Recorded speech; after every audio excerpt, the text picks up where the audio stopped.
This is the structure that will make your money invisible and it'll make you bulletproof. This is what we structure for our clients that want to prepare and they don't want to have to solve a problem. They're gonna prevent that. There's revocable trust, and it means what it says. A revocable can be changed. It can be revoked. And then there's irrevocable trust. Irrevocable means once you put those assets in there, you can't make any changes. It's irrevocable, it cannot be changed.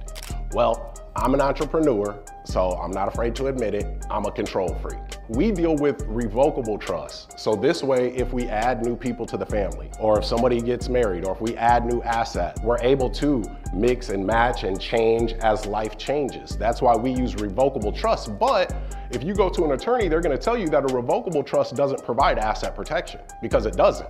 But when there's strategy behind it, now you have the best of both worlds. This is what this means. So if we're looking at these top 3 trusts here, this is a personal property trust, right? Because it owns anything other than a house. That means it's personal property according to the law, right? So cars, 4-wheelers, RVs, gun collection, grandma's hat collection, personal property trust. Precious metals, crypto. If you guys have crypto, stock accounts, that would be a personal property trust. And then any real estate, we would own that in a land trust. Now, if you guys see this here, these are all separate trusts for all assets that I essentially own, but they're all owned in individual trusts. This is called asset segregation. I personally love segregation. It keeps my assets safe. It took y'all a couple seconds on that. You're like, what did he say?